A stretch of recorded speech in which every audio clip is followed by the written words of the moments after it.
Hey everyone, my name is Simpzy. How you all doing? Welcome back to some more Crusader Kings 3. Here today on the channel, we're back with episode 3 of our King Maegor the First Targaryen Let's Play. Here today, we're going to continue his rule. Hopefully we can have some sons and heirs and continue to stabilize the realm from Aegon the First and his instability. So, like, subscribe, all that good YouTube stuff. Maegor currently sits the Iron Throne, as you can see here, quite comfortably. Alright, so the Dornish have proposed an alliance to us. There are no bonds of blood yet, but we look to gain from this alliance. Princess Daria, I'm going to refuse, as we want to try and bring in Dawn into the Seven Kingdoms, maybe today. Jaehaerys takes to the sky, my nephew, one of the sons of Aenys, who now is... oh wow, okay. At the Night's Watch. So he's claimed Vermithor, the Bronze Fury, hatchling of Vhagar, who has still yet to be claimed after my mother Visenya's death. And we're still continuing our legendary tome. A child of my dynasty, Aegon the Uncrowned, has had a daughter, Sierra Targaryen. So I guess we'll just leave her with that name. I'm still not too sure what to do with these children.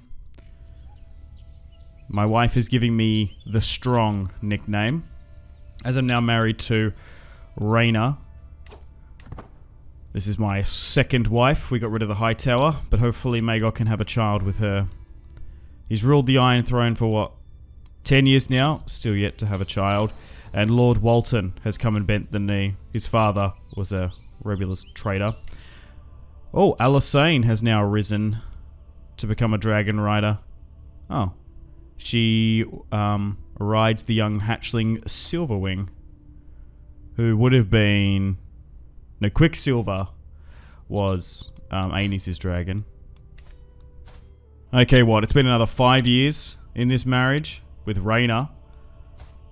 I think we need to try again. We are a little bit role-playing a bit. We'll request the High Septon for an annulment. But once again, Maegor still hasn't had a child or an heir. So we'll send a gift to the High Septon and try and convince him to get this marriage annulled, or we might have to try and take her out in other means. So we've gone through a High Tower, we've tried a Targaryen, or also she, well, likes to play for the other team by the look of it too. So that I didn't see that before, obviously in the lore. That didn't help. That was the case. Alright, so let's try and bribe some of these members in, and we'll try and get rid of her and then move on to Aegon having a third wife in this playthrough. And then hopefully we can have some children. Otherwise we're going to have some issue. Aegon Wildfire, Aegon the Uncrowned, is still in the game. I suppose, well, in this time period he was at Castle Rock with his sister. A snake at court. Maegor is currently 36. Still building up a significant amount of wealth to try and build King's Landing. As the Aegon Fort has been taken down, King's Landing is yet to be built along with the Red Keep and Maegor's Holdfast. And we also need to make plans and preparations to go to war with the Dornish and bring them into the kingdom. But without an heir, it's quite risky. So, Serwyn Errald has finally passed, and we need a new commander of the Kingsguard. Stefan Baratheon was killed on... Aura still lives, so we need a new commander. So I'm just looking through seniority. So Davos Darkland. Oliver Bracken, he actually helped us in the plot. And we've also got an Aaron on the Kingsguard. Let's give it to Lord Commander Galden. I think he seems to be the most competent. But having a Darkland on the Kingsguard is always good. And let's now bring a minor knight. Lord Mace from the Vale. He looks okay. 32. I feel like you need a mixture of High Lords, their sons, on the Kingsguard to appease them. Usually the second or third son. And then maybe some actual warriors with prowess. Because you forget that Bran wanted to join the Kingsguard an alternative timeline he might have. So Dreamfire has managed to have a small clutchling of eggs, 3. Because it's Rhea. Oh, hang on. Oh my god. Oliver Bracken once again taking out another one of Maegor's wives, and he's been successful. And guess what? Maegor once again is single. Dreamfire is gone wild, and we need to look for another wife for Maegor. So that line is now died. Viserys got burned. Maybe we try Alysanne, because I feel like Dreamfire Rhaena wasn't the best. Yeah, so there's still Aegon and Jaehaerys and then his children. Okay. But she's 13. She does ride a dragon though. So maybe wait for her to come of age. Okay, well, let's see if there's any Baratheons potentially. Bertrand of the Reach. What's going on in the Westerlands? Lyman the Lionheart. Doesn't seem to be any Tullys. I'm just looking to see. I'd rather not go for a Targaryen again. But there just doesn't seem to be any women of age that are from other houses. I'm not marrying a Greyjoy. The Kraken and the Dragon. Alright, looks like we're going to try and go with Alysanne then. Brown golden hair. 13. We'll try and marry Maegor to her. And then see if this time around will Maegor be able to sire a child. Had 3 stillbirths, 1 living. In the lore. But hopefully in this run we can at least get 1. Eggs are plenty. Valerian 60. One of the Dragon Keepers. Okay. We do need a new head of the Dragon Keep. Does cost money. We can give out more court titles, but we're still trying to build up a huge war chest to build King's Landing. Oris Baratheon has died. Wow, it's 72. The old stag. And now his son, Davos Baratheon, half Durrandon, has now risen to become Lord of the Stormlands. He doesn't like me particularly, which is interesting.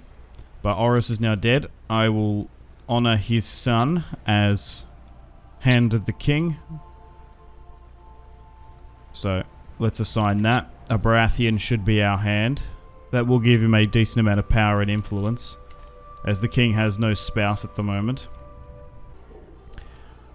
And Vern Denver has passed away. We need a new member on the King's Guard.